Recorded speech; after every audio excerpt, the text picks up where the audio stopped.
Welcome to Recovering Addict. I am LT, your host, and we are here this Sunday night, hopefully to be your voice of serenity and to give you some peace and happiness and hopefully a couple laughs and a great ton of education about addiction, because I'm an alcoholic and I'm an addict. That's right. And I'm not, but I'm married to him. My name's Felice, and I'm here for any questions you have about living with an addict, what it's like, what it means to enable, all those things, and I think we're pretty funny. Real quick, as we're starting off the show, don't forget about our challenge. Hashtag Share Squad. If you're on the Facebook side, if you're on the YouTube side, copy paste this link onto something. If you're on Facebook, hit that share button, start a watch party, or just actually share. And whoever shares it, remember, throw in the comments hashtag Share Squad. We're keeping track. And in 3 weeks or a month, Where's my track paper? I can't remember what I said. It's right there. We're going to send out to the top 5 sharers on the Share Squad bookmarks with a couple of other little goodies in there to the top 5 shares. So make sure you share this video out. If you're on YouTube, just copy paste or hit that share copy link. Throw it on your Facebook page. Throw it on whatever social media you guys like. I don't care. And then if you're on Facebook, just hit share and share it out. And hashtag Share Squad. We're keeping track. I'll say that again here shortly. I'm an addict. I'm an alcoholic 2 times in my life. Drugs and alcohol got me good. Meth addiction, which actually was everything, but meth was my main thing. When I went down, committed my felony, got locked up for a year, 4 months, halfway house, 3 years of probation. Scared straight. Didn't know I was an addict. Didn't know any of that stuff about addiction. Didn't realize that I had to process things that happened in my past, the pain and all the pain that I caused during that addiction built up into my addictive personality that I lived with until I slowly started drinking, casually started drinking in my early 30s, which led to, by the time I hit 40, I was drinking a 5th a night and gallons on the weekend. Had to check into a detox center. And then I spent 5 months in an intense outpatient program called Action Recovery. And now I'm in full-blown recovery, still working my steps. I actually just joined another recovery program, not because I relapsed, because I want further education and commitment into my community. Currently enrolled into a small college class for my peer support specialist. I'm getting close to about halfway done with that. That's why our schedule here now has changed to Sunday, Tuesday, Thursday, 8 o'clock Mountain Standard Time. That's Utah time. And this channel is dedicated to supporting somebody who is still suffering. If you're still suffering from addiction, we're here to support you. If you have years and you want to add to your recovery knowledge, that's what this is. We go through books about education. Addictive personality is the one we're going through right now. We're about halfway through with that. We're actually into the recovery portion. We did just finish the first 3 stages of recovery. The first stage is the internal stage that nobody can see, that's happening inside you, but you have a battle going on. Stage 2 is what I like to call your addict is showing. And then stage 3 is the breakdown. That's when your life breaks down and falls apart. And now we're talking about coming out of stage 3 and into recovery. That's what we'll be getting into tonight. First thing we do is we read through AA's thought of the day from the 24-hour a day, hit our content. We get to hear Cassie's quote of the day, finish up some of the content of the book, and then we read out of just for today's NA, because I'm an advocate of both 12-step programs. I'm an advocate pretty much of any of the A's, no matter what addiction you suffer from, gambling, sex, whatever. It's all addiction, and it's all up here. That's true. And so I'm going to let Felice say hi to everybody. I noticed that Tyrone is the number 1. And then we got Sky and Dez and Ashley. How you guys doing? Hello, Tyrone. Misty John's up in the house. Right. Oh. Desmond. Welcome. I'm glad you guys are here. I felt really weird about not streaming the last 2 days. After 128 streams in a row, we only missed 2 due to the 4th of July, and we took Polly up the mountain. Other than that, we built a crazy habit, and it felt like I didn't know what to do with myself at those 2 hours of the night, even though I have something to occupy my time. Hey, Marilyn. Hey, Mark. Christine in the house. How you doing? How's camping going, Ashley? Yeah, how's camping? Hey, Christine. How's your hubby there, Christine? Marilyn W. up in the house. Murky. And there's my mommy. Hi, Mom. Hey, Grandma T. We got Robert Garza. 3 metal came out beautiful. Somebody noticed. Oh, thanks. I couldn't handle it anymore. It was driving me absolutely bonkers. She chopped her hair off, everybody. She chopped it off. It was all the way down to her Oh. butt. Now she chopped it right up to her I ears. saved it. I'm gonna picture frame it. Just kidding. I'm not. Hey, Alicia, how are them blisters? How are those feeling? Marilyn noticed my hair too. Thanks, Marilyn. Cherie, birthday and a hurt brain. Well, what else could a woman wish for at her birthday? Happy birthday! I didn't know it was your birthday. Hurt brain. Yeah, that was some good stuff. What's up, Marcus? I saw a share squad in there. Is it Anton? Who? Anton shared it? Antoine. Gotta say it right. Antoine. See, it was. Oh, Steve Sherwood too. He shared it. Steve. Share squad. Hashtag share squad. Remember. Sherwood. Oh, and Brittany. Brittany shared it. Oh, Tracy. Tracy Wolf put a number by her name. I got Tracy on there already. Oh. Brittany Morris. Yeah. Have fun. Right on. Yeah. Share this video out. Hashtag share squad. And we'll put you in for the top 5 shares at the end of the month. Or is it the end of the month? In about 4 weeks. Yeah, 3 to 4 weeks. Yeah. We are going to send out probably 3 weeks now. bookmarks signed by the bookmark himself. I love it. And Teeter. Hi, Teeter. Teeter. She's crying. My mom wants your hair. That's why. Oh, you can have it. I saved it. I saved it just for you. We'll figure out how to make extensions. What's it outside? That's an inside joke right there. She had to go to Amy's house. It's basically outside. No, yeah, I was at Amy's house. She did a great job, especially when she was trying to wrangle up a 2-year-old the whole time. He wreaked havoc on the place. There was cheese everywhere. She had cheese on her foot by the end. That's what she usually does, Cherie. She usually donates it. I'm going to donate it to Grandma T. You guys, I'm still jacked up from our little adventure we went on Saturday. Oh, yes, please tell them. So let me tell you what we did, okay? Hi, Raina. So I joined that new program, right? The new it's a rehab center, kind of. It doesn't have official like counselors and stuff, but it's a recovery program. It's a school of addiction recovery. And what it is, it's an hour fitness and an hour group time 4 days a week. And on Saturdays, they do some type of fitness program mixed with a recovery program outside of theirs. And so Saturday, we went to Camas and went to an Indian ritual ceremony, cleansing ritual ceremony, where you get inside this little hut, pitch black. They throw 7 rocks in there. You do one for the north, south, east, and west. So it's 4 rounds of this. The first round, 7 rocks. They close the things. They bang on a drum. They say some Indian prayers to their ancestors. Splash water on the rock, and you just get sweaty. They open the door. And, during the first one, everybody says a little something. I was going to take pictures and stuff, but it was too sacred, he said, to take pictures, so we didn't. And then everybody goes around and kind of gives their intentions and why they are there. So we all got to say something. There was a big group of us. We all said a little thing or two. Second time, same thing, except this time it was a different prayer, different songs. And then we all had to say something again. And this was the one I almost tapped out on. It was 7 more hot rocks with water. So you're up to a total of 14 rocks that are glowing red hot rocks this big in this little tiny blanketed. Like hot enough to burn grass. Oh, hot. They're throwing sage on it and sweet grass to get away from evil spirits and stuff. And anyway, we did it 4 times, and it was a 3.5 hour event or so.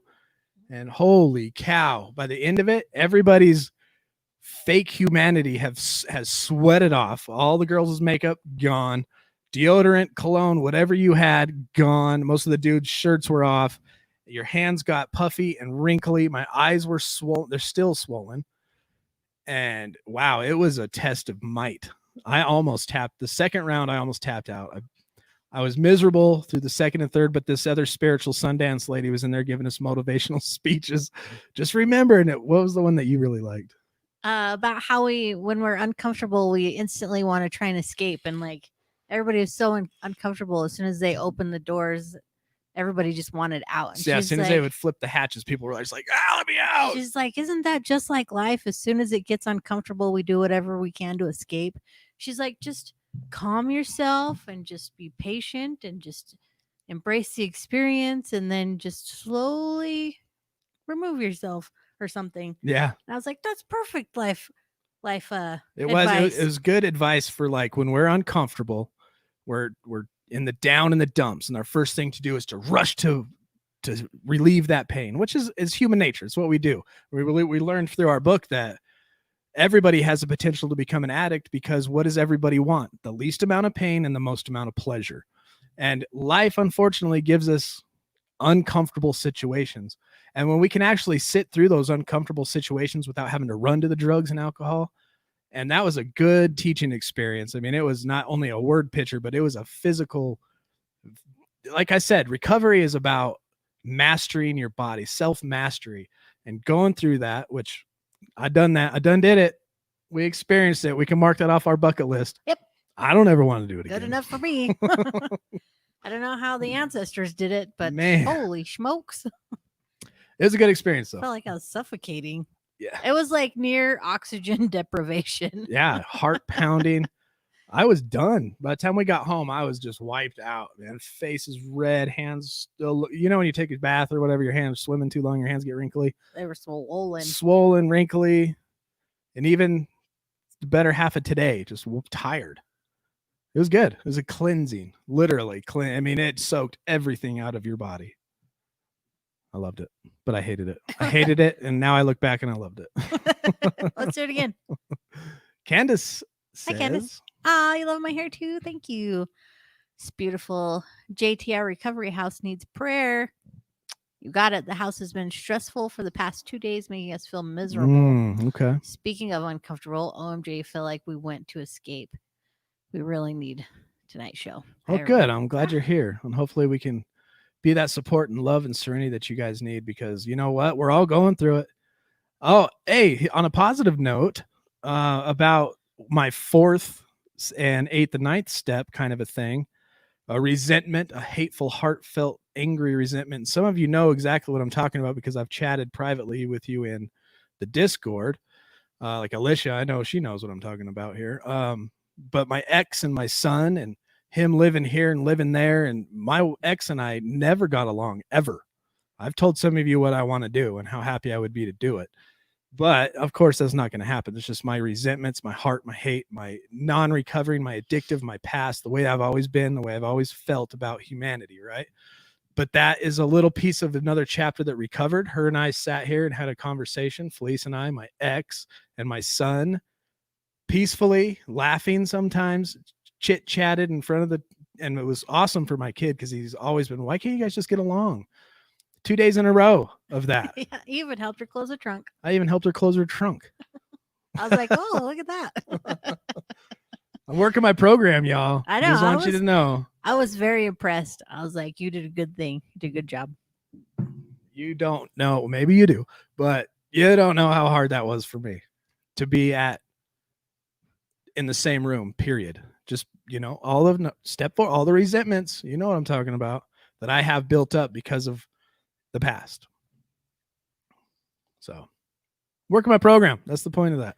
Yeah. Work a program. It works if you work it. It works if you work it. Mm-hmm. Maybe. Did I leave that part out?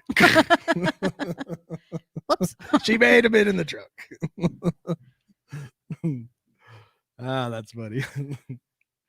So yeah, I'm glad everybody's here. Glad everybody's doing good. So we got a great question today from the Discord. On the Discord, we have a channel called Questions for the Live. And in here is where, if you want us to bring up a question up here, shout you out and give you your question to the audience, and for us to pick apart and think and talk about, it's there and available for anybody. So Denray says, how is it? Now, chat, listen to this, because I need your help, because once I started doing a little bit of Google research on this, it got a little deeper than I thought, and I could probably dedicate a whole show to it or more. How is it that people can become sober and never go back to using without healing old wounds by seeking therapy, a 12-step program, for example? And she says, because to her, it seems impossible to stay clean without meetings, fellowship, and counseling. Alicia. That's a good question. How is it that people can become sober and never go back to using without healing old wounds? I love that part. Healing old wounds by seeking therapy, because we've learned through addictive thinking, through experience, each and every one of us, that a lot of the reason that we used was to act like we had control over our emotions and took those feelings that were brought upon us, whether it was our fault or not, and through drinking alcohol or using drugs was able to numb that pain. And to recover, you have to revisit those pains and heal them properly. And that takes a lot of times counseling and fellowship. So I started looking into some articles. I found one that seemed rather biased against treatment. And he had some statistics that showed the first 5 years of recovery was about the same for somebody that went to treatment and somebody that did not, who would relapse or not. And at the 5 to 9 year mark, it was about the same amount of numbers. But the further into it, like down to the 20-year mark of staying clean and sober, his statistics showed that people that did not get treatment stayed sober longer. Now, I don't think I buy it because of his definition of addiction compared to what we believe addiction is, and then his definition of recovery, because he was rather biased towards the not recovery, looking at recovery as a place to just try to wrangle in money or something.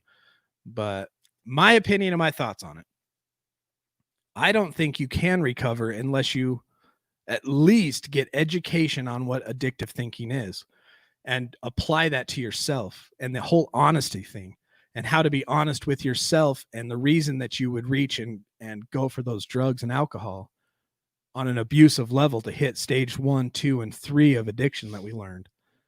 I think it takes a breaking out and a fellowship, a power greater than yourself to heal. I'm kind of with you, Denray, on it does seem impossible to me without fellowship and counseling. By myself, I couldn't do it. It took me 2 months to buy into my program. And that's why I have a white, orange here, because of 47 days before I bought into the program, listened to the counselors, and joined the fellowship, did I finally get multiple months clean. Then there's the, go ahead. No, keep going. Then there's the whole dry drunk syndrome. What kind of life do you want? If you want to stay clean and off of drugs, that's one thing. And I've heard and I've read and I've seen people who get clean and claim that, and their family claim it was better living with them when they were using, because they come out, and I know this from my grandfather and some other family members, just because they've abstained from drugs and alcohol does not make them a pleasurable person to be around, and which makes that person themselves not a happy, serene, happy person. So the counseling and fellowship, on top of being abstinence from drugs and alcohol, give you a life of serenity, peace, help you deal with situations without outbursts of anger or big pits of depression. Even though we will go through those, we will have the tools and the education and understanding on how to come through them on the other side, healthy and wealthy and much better.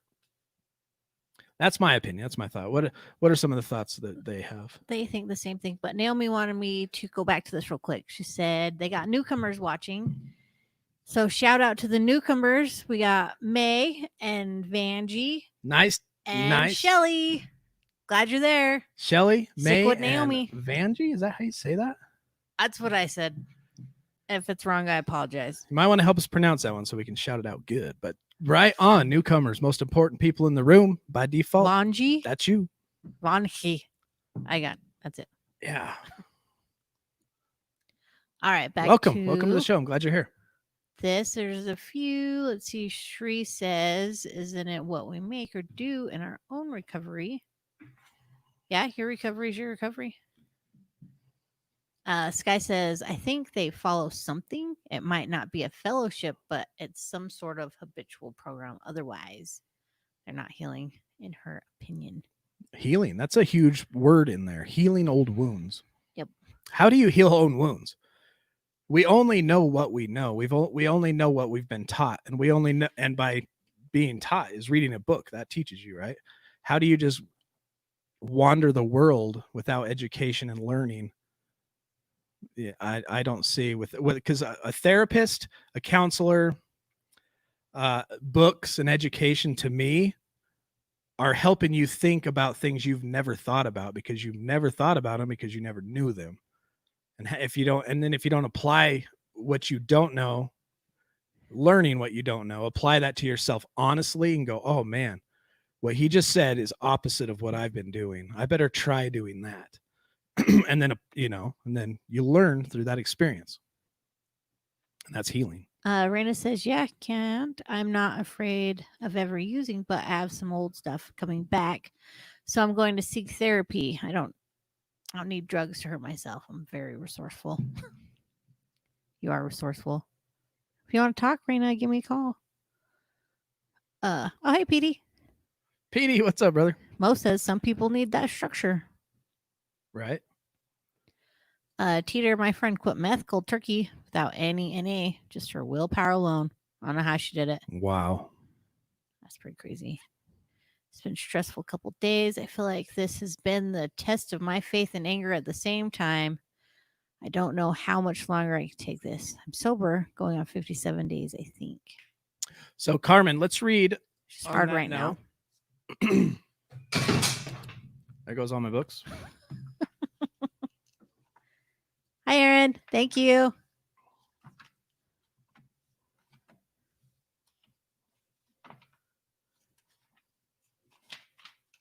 Teresa wants to know what's wrong with your shoulder. I'm old. And I worked out. Thanks, Candy. It felt so much better. I was getting headaches. Y'all are going to watch this fat get to fit. You're going to watch me go from fat to fit. You're going to see me do this a lot. You won't be in all black anymore. Yeah, I'll be able to wear shirts that color back to accentuate my physique, not my... Oh, let's do Merc real quick. Some people walk around sober, miserable, angry, and bitter. It seems to work great for them. I don't want to be that. No, me neither. That's true. I know a lot of people have quit without a program. They're pretty still grumpy people. Yeah, I have a brother-in-law, ex-brother-in-law, who I think is in that exact boat. Quit without working on the program, recovery side, mental side, the side that needs counseling. And now that he's no longer around, is back to where he was 22 years ago. Yeah, you can read that now. Crazy. But let's remember this when we're struggling, when things come at us and they're hard to deal with. This is from an Alcoholics Anonymous, page 417. Nice. Good job, Naomi. 59 days. Woohoo! You and Carmen. Hey there, Carmen. Listen to this. This applies to everyday life, with recovery, with trying to get sober, with just driving in traffic. Okay. When I stopped living in the program and began living in the answer, the problem went away. Listen to that. When I stopped living in the problem and began living in the answer, the problem went away. From that moment on, I have not had a single compulsion to drink. He says, and acceptance is the answer to all my problems. Acceptance was the answer to all his problems today. When I am disturbed, if you are disturbed, when I am disturbed, it's because we find something, some person, some place, something or situation, some fact of life, unacceptable to you or me.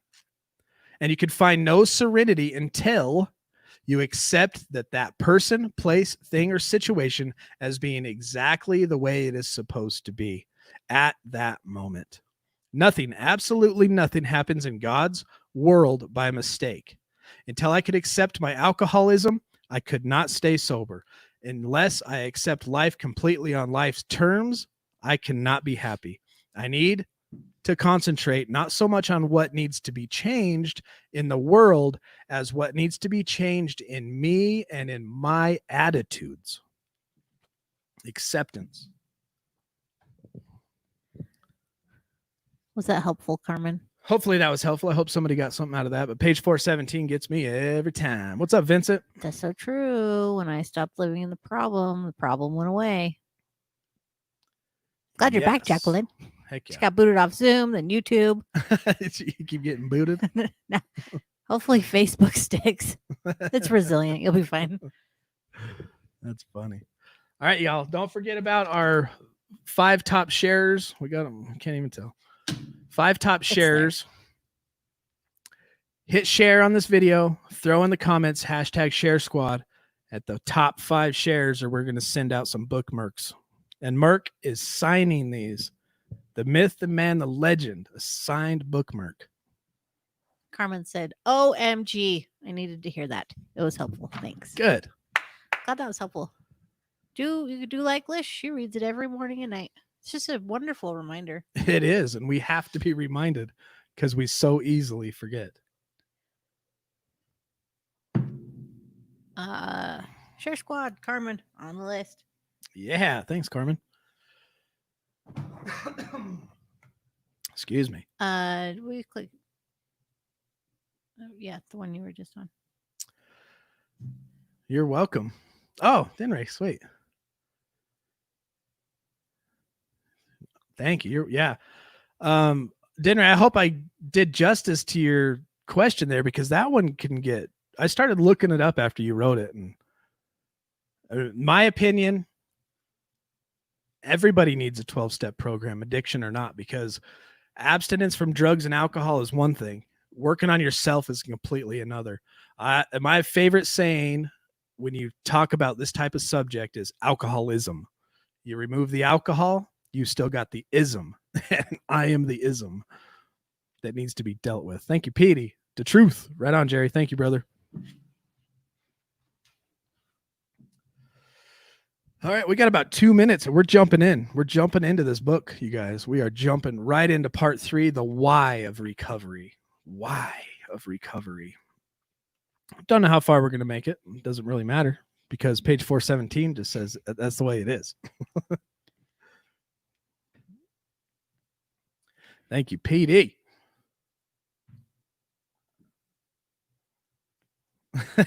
Thank you. Thanks. It's cute, isn't it? That's Lois. Goro 187. Thanks for watching. Michelle, Carmen. Aw. If I put share squad more than once today, will you count it? If you share it more than once, yeah. This is an honesty program, so let the guilt forever be on your head. If you share it more than once, if you share it on 5 different platforms and you put share squad /5, you get 5 slashes. What we're doing is we're putting everybody's name down, and the people that have continued to share, like next Tuesday and Thursday, you get a little hashtag or a little check mark, and whoever had the top 5 that has the most check marks is going to get the bookmark. So absolutely, if you share it more than once today, you definitely do, but you can't share it on the private Facebook group. I saw somebody share it there. No, That doesn't count. you just made it do a circle. I need to open up my paper. Y'all better get popping. Oh yeah, Teeter said I have a present coming. Is it alien donuts?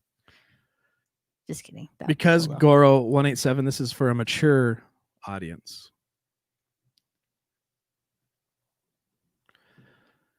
Doesn't just say his opinion. He always researches. Yeah, what am I going to tell you? You know where my best thinking got me. That's why I rely on doctors and big books and people who have years of experience. And then I just regurgitate it onto you guys. A lot of times I'll experience it and then I'll give you my opinion firsthand on what I experienced. Like the Indian Sweat Lodge, you can do it once, but you don't need to do it ever again. I'll never do it again. Did you get Candace Harvey?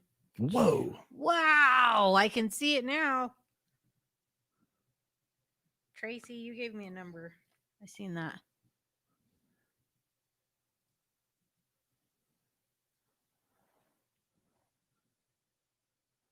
Woohoo. Linky's in the house. There it is. 3. Okay. Right on. Yeah, just like that. Perfect. Teresa. No! Lost your- What? Okay, I want you guys to realize something. When you get a bookmark, you basically get a voodoo doll. Bye, Whatever Mark. you do to this bookmark affects Merc. You have to show it love. You have to show it love. Isn't that right, Merc?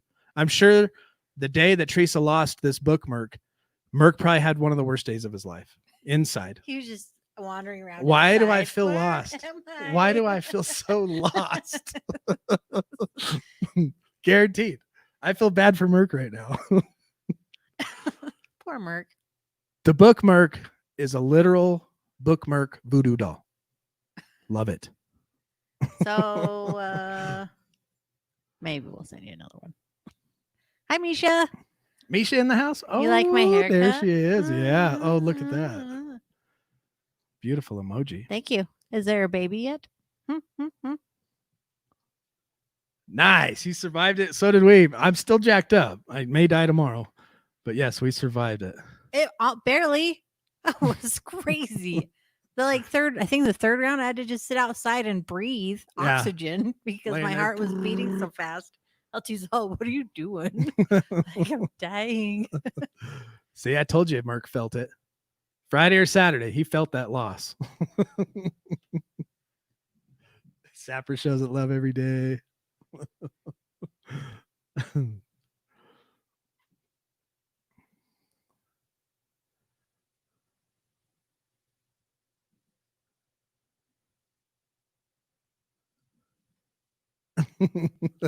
Des must leave his out. So, oh no, it's cold in Australia, huh?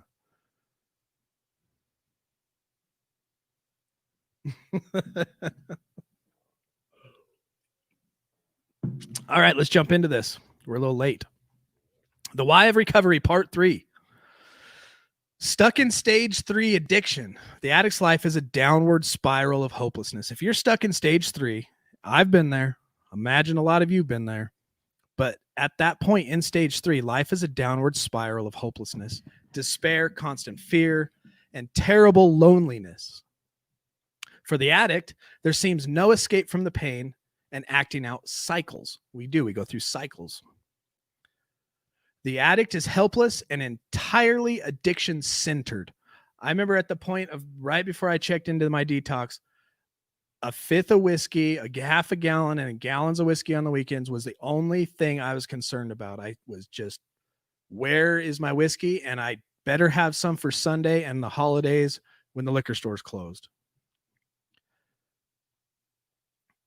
Entirely addiction-centered, focused on whatever it is, a drug, a pornographic picture, a drink, another bet, more food. That produces the trance, a momentary, illusionary feeling of well-being. Momentary, illusionary feeling of well-being. And that's where we have to learn to live life on life's terms.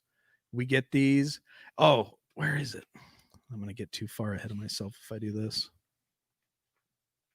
You're about to see that we're going to do a reversal on our selfishness. We can still remain selfish.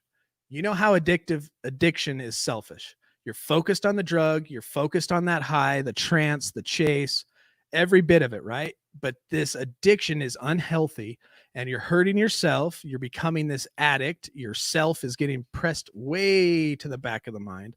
You're pushing everybody away. You're hurting, stealing, doing all this stuff, and you're being completely self-centered. You flip it in recovery. You work on yourself, your mind, your mental. You restore your relationships. Everything you're doing is selfish, but it's a good selfish. We got a couple trolls up in here. I've booted 2 already, so keep your eyes out there, mods. Mark's on troll patrol. Sweet. I booted 2 already. Tyrone, we think you're awesome. Yeah, Tyrone's awesome. 6-day recovery. Yes. They quit it all, brother. Quit it all. You don't need it.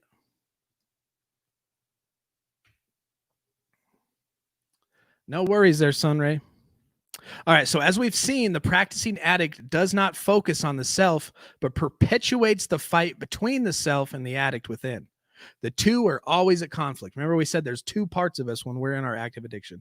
You got the addict, which takes over completely, and then you got us, our true selves, hiding in the back, feeling guilty and shame the whole time, trying to kill that pain. And we're believing that the addict is going to help us with this pain. And those two are always in conflict, struggling for supremacy, with the addict invariably winning every time. The process of recovery from addiction, however, is found in renewal of the self, informing and focusing on carrying meaningful relationships with self, and eventually forming meaningful relationships with others and spiritual principles. In an odd way, then recovery is self-centered, but it's a good self-centered. The process of renewal starts with truth, the most healing of all principles. And this is where William Shakespeare said, "To thine own self be true." This adage, which is engraved on the medallions of recovering addicts, receive on the on your anniversary coins. And it's your bylaw. It's our bylaw. It sounds simple enough, but it takes a lifetime to accomplish. For the addict and for most of us, how is it possible? Where does the renewal come from? Is it magic? To thine own self be true. Sounds simple, but it takes a lifetime to accomplish for the addict and for most of us. So how is it possible? Where does renewal come from? And is it magic? And the answer is no. The potential for recovery has been with us all along. So we got Steve, if you're out of place, he says he's going for back surgery Tuesday and will be battling having to put back on opiates again. Wow, that's a tough decision, man. Advice for Steve. Any advice for Steve, chat? Man, I guess I've never been in the pain enough to have opiates. I've had knee surgery where I did had my ACL replaced, and I handled it with just Advil. I hate opiates, though. I was never opiates or heroin. I hated that feeling. Alcohol and meth and weed and acid and all that stuff I loved, but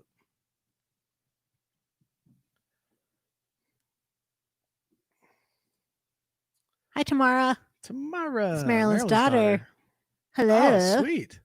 Welcome. I'm glad you're here too. Love family Elevated members. recovery. What up? Hey, what's going on, brother? How's it going? I'm assuming opiates. I can't remember his name. It was just there. Steve. Steve, was that your drug of choice? Yeah, I mean, opiates. I mean, I don't know. I would obviously speak to your doctor, close back doors, talk to friends and family, get your sponsor involved, get your local AA group involved. If you have a counselor, get him involved.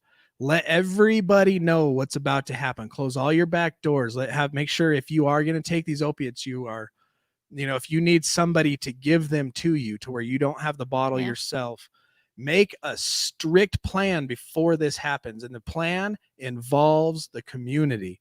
If you go to church, talk to your pastors about it. If you go, you make sure every single person knows, from your kids to your grandparents and everybody in between. Your work, if you have to tell your boss, if you got to tell anybody, I'm about to get back surgery. They're talking about putting me on opiates, and the back pain is severe enough that I could use 1 or 2 a day. This is hypothetical. I'm not a doctor. I'm not a counselor. And if 1 or 2 a day are prescribed to you by your doctor, you follow your doctor's orders strictly, and you do whatever it takes to follow it strictly. If your counselor, and if you tell your counselor, your boss, your wife, your kids, if you see me start acting like this, know something's up and check on me. On top of checking on me, set yourself up for success and give yourself a way out of them and have them distributed to you if the pain is that bad. If there's other ways to handle the pain, like me, 800 Advil, and I'm fine with pain. But that's me. I don't know. Yeah, she says she had to do it 10 tendons in her right hand back together without any opiates. So it is possible. And that Indian sweat lodge, that's that body mastery. Yeah. My counselor, my IOP counselor that I go to, he sits in cold water, like ice cold water, just to make his mind tell his body what to do and to endure the pain. I mean, cold ice water is good for your body and swelling and stuff, but it's not fun to sit in. It hurts. but he makes himself do that just for self-mastery. That's crazy. He does feel better. That's good. You got an awesome support system. Oh, you got a good support system. You're ahead of the game, man. That's great. So if you get them, I would have someone of trust hold them and give them to you as prescribed. Yep, exactly. That's a good idea. If you don't Jeanette? trust yourself, give it to someone you do trust. Yes. Linky's our boy, and his phone's almost dead. He's sitting right there.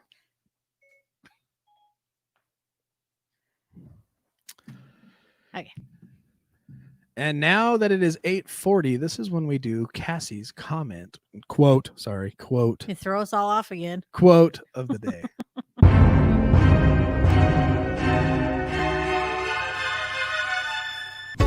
Hey, my Recovering Addicts family. I'm here with that motivational quote on Recovering Addicts. Try to be that rainbow in someone's cloud. Maya Angelou. And as always, you guys know what to do. Let's bring it together and continue to spread that love.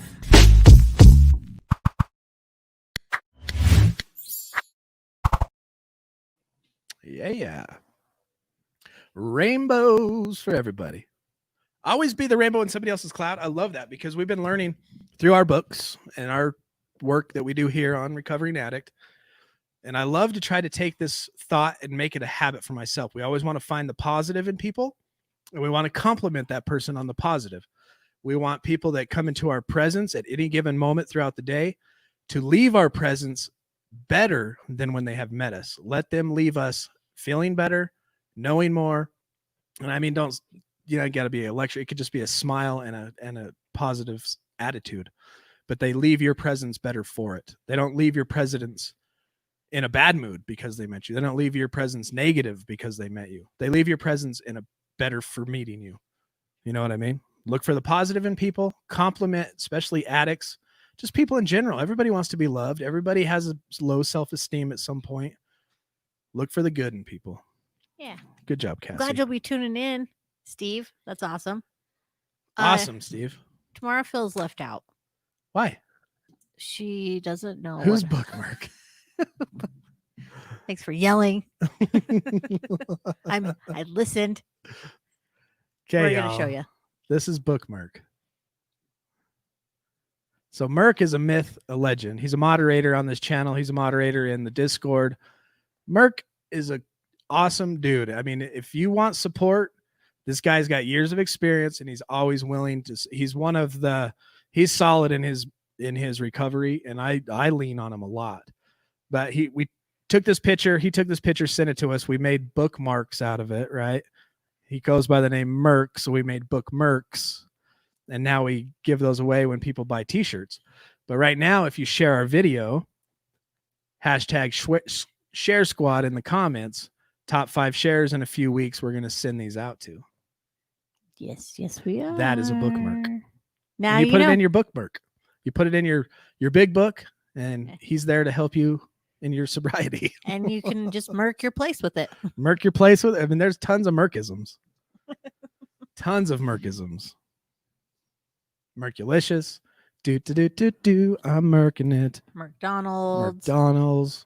You name it. There's a merc for everything.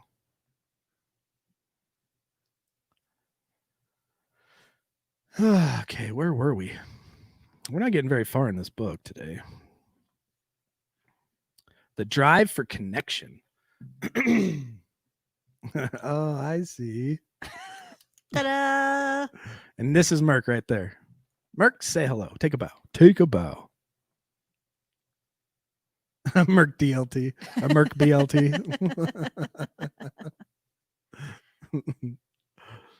Oh, that's funny.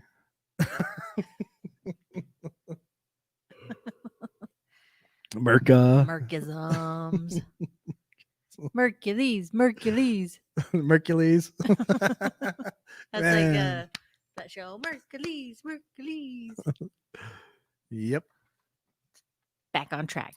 For the addicted person, the recovery process can begin when the addict's delusion system cracks momentarily.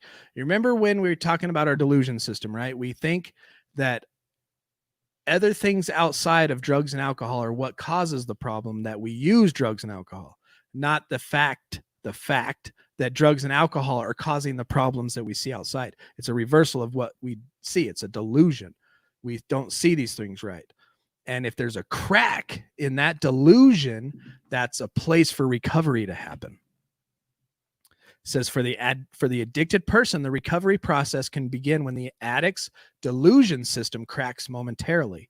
The addict may see that he or she can go no further and may then seek help. And I've been trying to think about when I checked into detox that weekend, there was some huge crack in mine because I said, I can't do this anymore. There's no way. I think everything accumulated. Her not being an enabler anymore, my work saying, hey man, Mondays and Fridays, where you been? And people around me that were close in my work area, dude, you smell like whiskey all the time. The doctor telling me my liver was dang near dead and I'm not going to live past 50.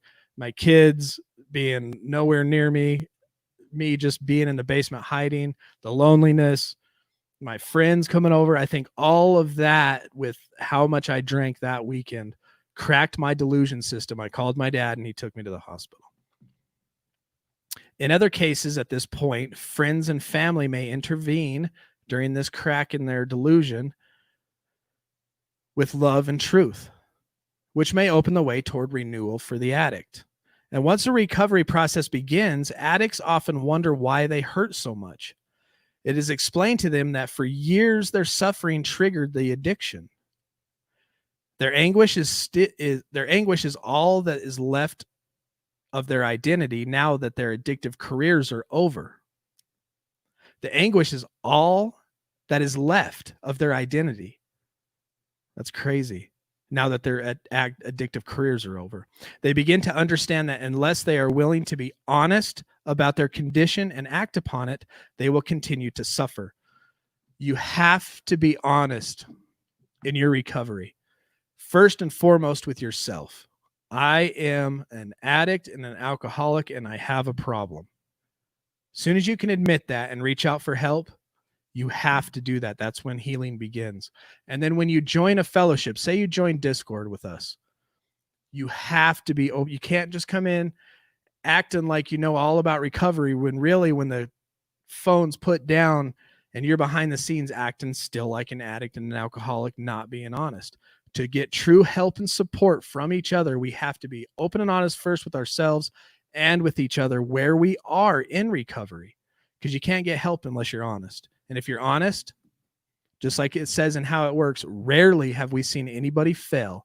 And I heard that word rarely in chapter 5 used to be never. Never have we seen a person fail that is completely honest.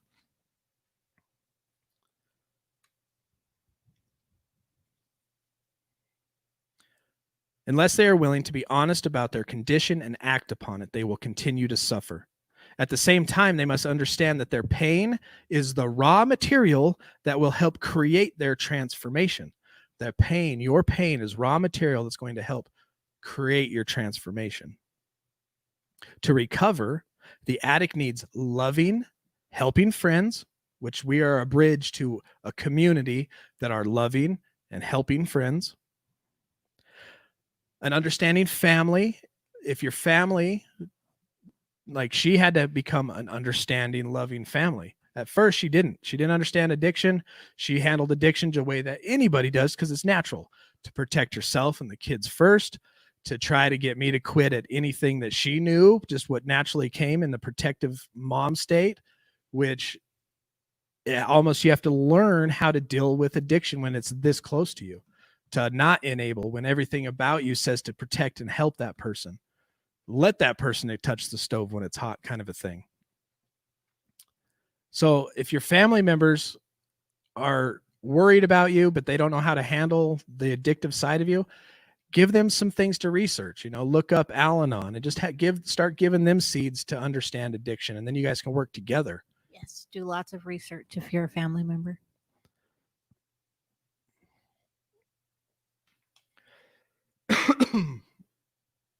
So an understanding family and a suitable 12-step program. But the seed of renewal, as previously explained, resides within every suffering person, within all of us. It is a force that helps focus our attention away from our addictive impulses toward renewal. Here, this inner force is called the drive for connection. Placed vertically in the diagram, so I have a diagram I was going to show you guys. An upward pressure that pushes us to seek out and connect with things outside ourselves for something larger than ourselves. So Eric Fromm, in his book, The Art of Living, describes this force as a desire to be reunited with the divine. This desire in you, this guilt that you feel, this desire to connect is a part that you've been trying to fill with drugs and alcohol, but it's a desire to connect with the higher divine, he says. We may call it a higher power or higher principles. Within this desire is our awareness of being separated from the divine. In other words, we seek a higher power because we feel estranged from it. We seek higher principles because we have a natural home for them inside of us. Our awareness of this separation often takes the form of guilt and anxiety, and this creates the force within us that drives us to connect. Our drive for connection works in conjunction with two other drives we share with all other animals, the drive for power and the drive for pleasure. In addition, we human beings possess a fourth and most important drive, the drive for meaning. Power, pleasure, connection, and meaning. The practicing addict is a person who cannot create or sustain a meaningful life because of the meaningless nature of addiction. Addicts unknowingly give up on meaning. They settle for living within and being controlled by their drives for power and pleasure. This is the self-wrestling internal with addiction. So answering Jeanette real quick, she said, could someone explain what Al-Anon is? It's short for Alcoholics Anonymous, which I just found out. Oh, really? Yeah. I was like, well, that's weird. But AA is for alcoholics, whereas Al-Anon is for family members of alcoholics. They also have Al-Teen for teenagers specifically, but it's really similar to AA, but it's for the family. So you go, and they also go through the 12 steps, but for the family side, and then it's just a support group where you can share your experience and all that about living with an addict and different ways you can help an addict. But also it's more or less to work on yourself, because as being a family member of an addict, we get hurt too, and we start to react improperly, and we start building codependency and co-addiction issues that we need to deal with. So it's a way to relate to other people that are going through what you're going through, as well as learn about yourself and how to handle the situation, because we as family members cannot change an addict. We are powerless over their addiction. So we have to take care of ourselves and then let them take care of them, basically. Does that help? That's what it is. They got alcoholic or children of alcoholics, and Yeah. it's how to understand what alcoholism has done to you. By my addiction, she became a co-addict. So for her having to tiptoe around me created an addiction and a codependency within herself, tracking money, wondering when I was going to quit, the protection, never knowing what person was going to walk in the door. It's a protection barrier she set up, that just happens because we're natural humans that want to protect things. And it just helps you to counsel your way through having dealt with an addict. Elevator Recovery says, like Metallica song, Master of Puppets, addicts think they are in charge of their lives and choices. That's right. This is a delusion. Yep. The addiction wants the addict to believe. Remember, we talked about that in this book on stage 3 of the addiction. We think we have power because we have control over our mood changes, and our mood changes are affected by our acting out, and our acting out is when we go and start getting into our drug habit and using the drug, right? And we think because we can grab that and do that, we have control. when in reality, it takes control of you as you are pushing. The addict is helping you push everybody away. So Absolutely. real quick, we got Norman, an alcoholic drug addict who needs help. And I gave him the Discord link. I think he's in Discord. Are you in Discord, Norman? Yeah, y'all, Discord, Fleece will put that in the comments again. But Discord's a place where we have 24-hour support. It follows the sun. Here shortly, in about 3 hours, the UK is going to be waking up. So us Americans will be going to bed in the next, 3 hours or so. That's when the UK people start waking up. But the whole time, the Australians are midday, so they're there helping. And then when the Australians start going to bed, us Americans start waking up, and the UK and the so America, UK right now, and Australia all share completely different time zones, and somebody's always awake to support within there. So jump in there, and if you need help, there's a room that's called support room. This room's not for chit chat. This room is to say, hey, I need help, and you can chat about what you need help with in there, or you can jump into the general voice channel, and there you can actually just speak back and forth to somebody with the video on or with the video off, either way. So Jeanette said, I would like to get my fiance involved. And someone said Al-Anon groups, but I don't know what it is. So if you're comfortable, he can also go to AA with you if that's what you do. Because I went to AA with LT, and it was very educational, and it really opened your mind to get the perspective of other addicts besides the one you live with. But our whole family went. It was good for everybody, I think. Jeanette, I just put alanon.org in the comment section. That will help you. That's their website, Al-Anon family groups. Who are all Al-Anon members? It says Al-Anon members are people just like you who are worried about someone with a drinking problem. And it helps with obviously drugs too, because addiction at the end of the day is addiction. Yeah. So your fiance is me and you're LT. Yeah. So for me, I actually had to go get counseling for myself, but then together we did AA together. We would go with him, and then we also did family group therapy at his rehab place, and that was very helpful too. So, suggestions for your husband, fiance. Yep. So to get perspective, if you are currently in addiction right now, suffering with addiction, June 26, 2020, NA thought of the day is for you. Just for today. Sorry. NA's just for today. Help for addicts begin only when we are able to admit complete defeat. This can be frightening, but it is the foundation on which we have built our lives. That's basic text, page 22. Most of us have tried everything we can think of, exerted every ounce of force possible to fill the spiritual hole inside us. Nothing, not drugs, not control and management, not sex, money, property, power, or prestige has filled it. We are powerless. Our lives are unmanageable, at least by ourselves alone. Our denial will not change that fact. So we surrender. We ask a higher power to care for our will in our lives. Sometimes in surrender, we don't know that a power greater than ourself exists, which can restore us to holiness. Sometimes we're not sure that God of our understanding will care for our unmanageable lives. Our lack of certainty, though, does not affect the essential truth. We are powerless. Our lives are unmanageable. We must surrender. Only by doing so can we open ourselves wide enough for our old ideas and past wreckages to be cleared, wide enough for the higher power to enter. So just for today, I will surrender unconditionally.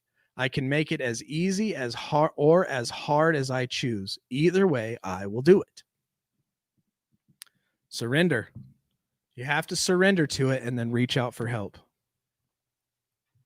Admit and accept. That's right.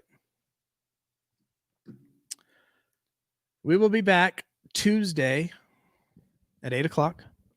And this is only for a short period of time, and we were going to ramp them back up probably to 5 nights a week at least. Okay, we were doing every day, but we'll go back to 5. As soon as I finish this peer support specialist class and this 90-day program that I just joined, we will get back onto at least 5 nights a week. But Tuesday, we will be back, going back through our book and the usual format. And we will have a special guest coming up here soon too, just to let you all know. We still do interview people. But until Tuesday at 8:00, do not put yourself in a high-risk situation because we forgot to pray. And I'll smack myself for it when the camera's off. But first, who are we not? God, grant me the serenity to accept the things I cannot change, the courage to change the things I can, and the wisdom to know the difference. Amen. I forgot how to do it. It's been too long. It's been 2 days since I've done this last. I forgot everything already. Well, until then, like I just said before, do not put yourself in a high-risk situation.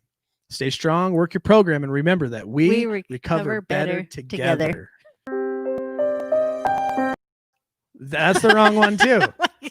Oh, my gosh.